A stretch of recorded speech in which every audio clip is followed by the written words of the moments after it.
আমরা নতুন পার্টি আগামীকালকে আমরা ঘোষণা করতে যাচ্ছি এবং নির্বাচন কমিশনারের সাথে আমরা দীর্ঘদিন যাবৎ যোগাযোগ করেছি এবং তাদের যে শর্তাবলী রয়েছে সেটি পূরণের লক্ষ্যে কাজ করছি। আমরা খুব শীঘ্রই তাদের শর্ত পূরণ করে আমরা নিবন্ধন পেয়ে যাব বলে আশা রাখছি এবং আমাদের আগামী আসন্ন নির্বাচনে ৩০০ আসনেই আমরা প্রার্থী দিব এবং আমরা আসন ভিত্তিক কাজ শুরু করে দিব এবং সামনে রাজনৈতিক প্রেক্ষাপটের উপরে ভিত্তি করে আমরা কোনো রাজনৈতিক দলের সাথে অ্যালায়েন্স করতে পারি, সেভাবে আমরা কাজ করতে পারি, অথবা আমরা স্বতন্ত্রভাবেও আমরা নিজেরা নিজেদের মতো করে পার্টির পক্ষ থেকেই আমরা ৩০০ আসনে এককভাবে আমরা প্রার্থী দিতে পারি। সেটি নির্বাচনের আগের প্রেক্ষাপটের উপরে ভিত্তি করে আসলে সিদ্ধান্তটা নেওয়া হবে। এত আগে আসলে মন্তব্য করতে আর চাচ্ছি না।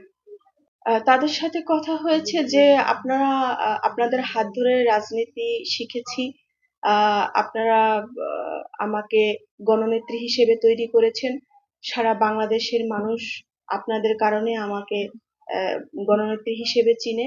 আপনাদের কাছ থেকে যে রাজনৈতিক দীক্ষা পেয়েছি সেটি দেশ ও জাতির বৃহত্তম স্বার্থে আরো বৃহত্তম কল্যাণে সেটি প্রতিষ্ঠার লক্ষ্যে কাজ করছি।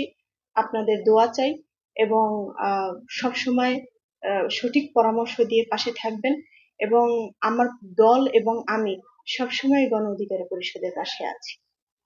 দেশবাসীর উদ্দেশ্যে একটি কথাই বলবো যে নতুন স্বাধীন বাংলাদেশে পলিটিক্যাল রেভলিউশন চলছে।